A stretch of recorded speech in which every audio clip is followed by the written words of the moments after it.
새벽빛이 채 들기 전이었습니다. 도성이 황노인의 맞은편에 앉았습니다. 이무기는 방구석에 조용히 섰습니다. 황노인이 천천히 입을 열었습니다. 내 아버지와 나는 젊은 시절 같은 서당을 다녔다. 도성이 눈썹을 찌푸렸습니다. 처음 듣는 이야기요. 당연하지. 내 아버지가 평생 입 밖에 꺼내지 않은 이야기니까. 황노인이 시선을 내렸습니다.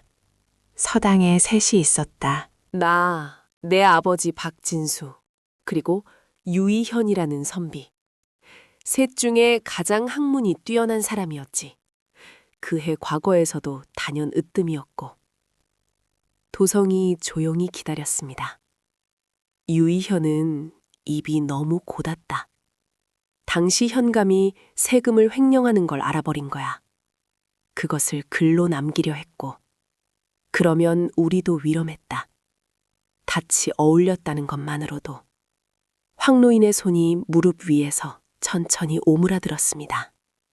그래서 나와 박진수가 유이현을 먼저 고발했다. 현감에게 거짓 문서를 꾸몄다고.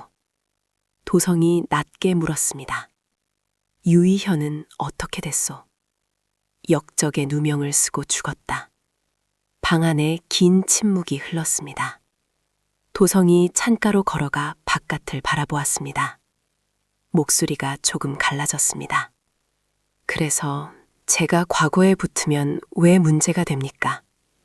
유이현의 아들이 살아있다. 아비가 역적으로 몰린 뒤 관비의 신세로 전락했지만 지금 이 고을 어딘가에 있어. 그 아이가 억울함을 풀려면 힘 있는 관리가 필요하다. 네가 합격하면 그 아이는 반드시 너를 찾아올 거야.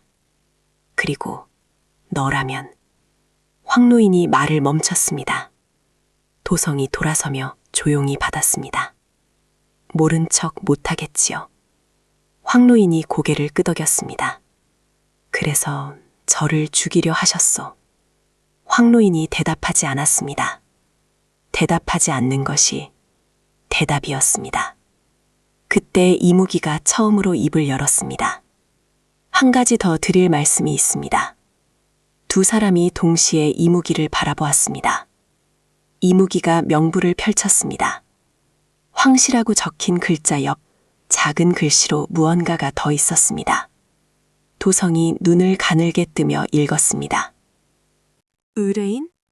황 어르신이 도성의 이름을 명부에 올린 것은 맞습니다.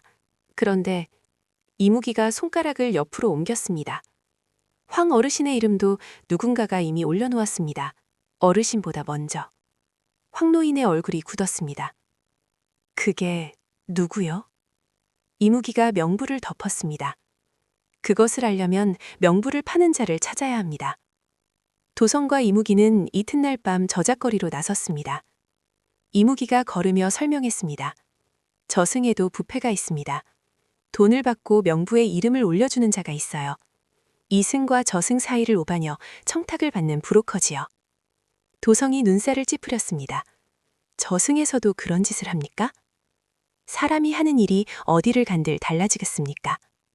저작거리 끄트머리 낡은 약방 앞에 이무기가 걸음을 멈췄습니다. 여기입니다. 도성이 간판을 올려다봤습니다. 오래되어 글씨가 반쯤 바랜 현판.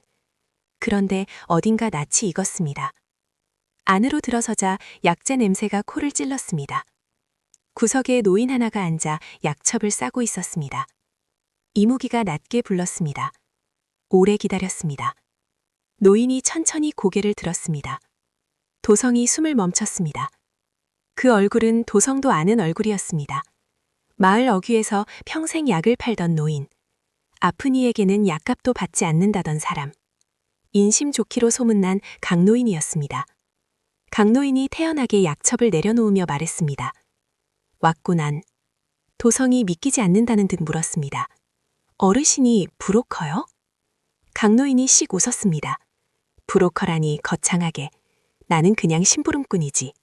이무기가 차갑게 말했습니다. 황씨의 의뢰인이 누구요? 강노인이 잠시 도성을 바라보았습니다. 그 눈빛이 치근한 것도 같고 미안한 것도 같았습니다. 말해줄 수 있어. 대신 그 이름을 들으면 도성이 네가 힘들 거야. 도성이 두 손을 모으지 않았습니다. 고개만 끄덕였습니다. 강노인이 낮게 말했습니다. 유이현의 아들이요. 도성이 그 자리에서 굳었습니다. 이무기가 천천히 정리하듯 말했습니다. 유이현의 아들이 황노인의 이름을 명부에 올렸다. 황노인은 겁을 먹고 도성의 이름을 명부에 올렸다.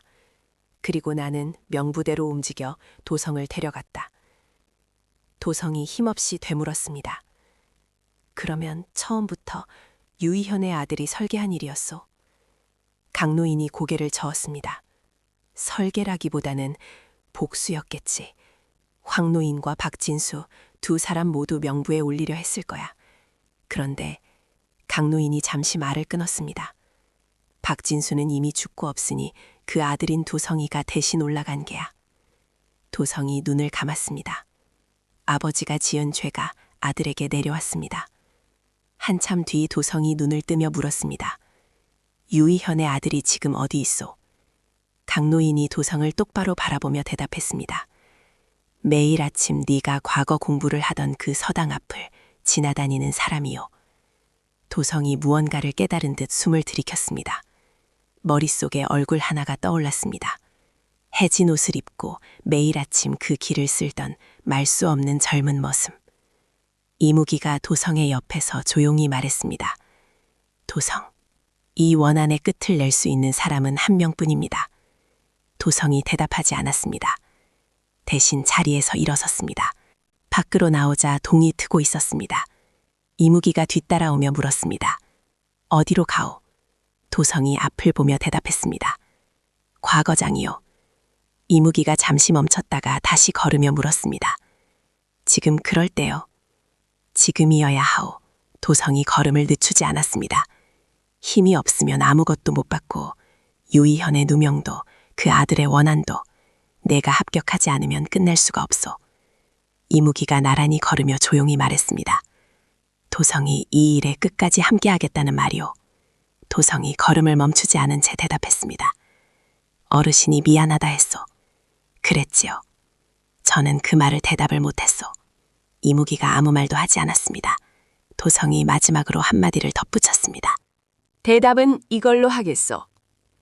과거장으로 향하는 길, 도성의 발걸음은 흔들리지 않았습니다. 그의 손안에는 구겨졌다 펴진 답안지 초안이 쥐어 있었습니다. 황노인이 훔치려 했던 바로 그것.